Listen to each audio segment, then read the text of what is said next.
حضرت ذوالقرنین رضی اللہ تعالیٰ عنہ، اللہ تعالیٰ نے انہیں زمین میں اقتدار دیا تھا۔ 4 لوگ دنیا میں ایسے ہو چکے ہیں جنہیں اللہ تبارک و تعالیٰ نے پوری دنیا میں اقتدار دیا، ایک وقت میں پوری دنیا کا ایک ہی بادشاہ۔ 2 مسلمان تھے، 2 کافر۔ مسلمانوں میں حضرت سلیمان علیہ السلام اور جناب ذوالقرنین علیہ السلام، اور کافروں میں بخت نصر اور نمرود۔ یہ 2 لوگ ہیں جنہیں اللہ نے پوری دنیا میں اقتدار دیا، اور پھر اس کے بعد آنے والے وقت میں اللہ تعالیٰ امام مہدی کو سارا اقتدار عطا فرمائے گا پوری دنیا کا۔ حضرت ذوالقرنین کے بارے میں 2 روایات ہیں، ایک تو یہ ہے کہ وہ نبی تھے اور ایک یہ ہے کہ نہیں وہ ولی تھے، لیکن مجھے حضرت مولا علی شیر خدا رضی اللہ تعالیٰ عنہ کا قول ملا ہے جس میں آپ نے فرمایا کہ نہیں وہ نبی نہیں تھے، تو اس لیے میرا نظریہ یہی ہے کہ وہ اللہ کے ایک نیک بندے تھے۔ اللہ نے انہیں پوری زمین میں اقتدار دیا۔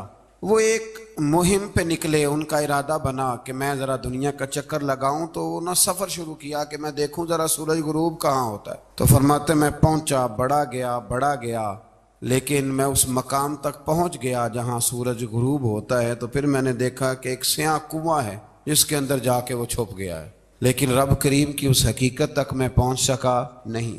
پھر آپ فرماتے ہیں کہ میں آگے نکلا تو مجھے ایک قوم کے بارے میں بتلایا گیا جو بڑی خونخوار قوم تھی، بڑی خونخوار، اس کو یاجوج اور ماجوج کہا جاتا ہے۔ یہ قوم اتنی خونخوار تھی کہ یہ درندوں کو بھی کھا جایا کرتی تھی، اتنے لمبے چوڑے ان کے قد تھے، اتنے زیادہ طاقتور تھے کہ سانپ اور بچھو بھی کھا جاتے تھے۔ یہ نکلا کرتے تھے سبزے کے دنوں میں تو ساری کھیتیاں اجاڑ جاتے تھے، ہر چیز تباہ کر جاتے تھے، حتیٰ کہ انسانوں تک کو کھا جاتے تھے۔ تو حضرت ذوالقرنین جب وہاں پہنچے، اللہ تبارک و تعالیٰ نے انہیں ان مظلوم لوگوں کا مددگار بنایا جن پر یاجوج اور ماجوج کی قوم ظلم کرتی تھی۔ انہوں نے آپ سے کہا کہ حضور مہربانی فرمائیں، اس قوم سے تو ہماری جان چھڑائیں۔ آپ نے فرمایا تم میری مدد کرو۔ انہوں نے کہا حضور کس طرح؟ فرمایا بس جسمانی طور پر میری مدد کرو۔ تو آپ نے پھر وہاں ایک دیوار بنائی، لوہا کاٹ کر، سیسا پگھلا کر، پتھر ڈال کر ایک بڑی موٹی تازی دیوار بنائی، اور اتنی اونچی بنائی، اور پھر اس کے چاروں جانب آگ جلائی تاکہ وہ لوہا اس طرح پگھل جائے کہ وہ دیواروں کے ساتھ چپک جائے، تاکہ کوئی آدمی پیر رکھنا چاہے تو پیر رکھ کے اس پہ چڑھ نہ سکے۔ آپ نے وہ دیوار بنائی۔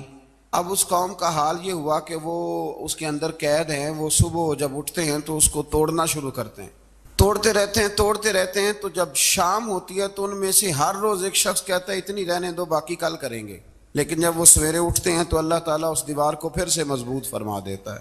نبی کریم علیہ السلام نے فرمایا قرب قیامت میں ایک وقت آئے گا، قیامت کے قریب جا کے ایک ٹائم ایسا آئے گا کہ اس مخلوق میں سے ہی ایک شخص پکارے گا اور پکار کے کہے گا کہ اب سو جاؤ انشاءاللہ۔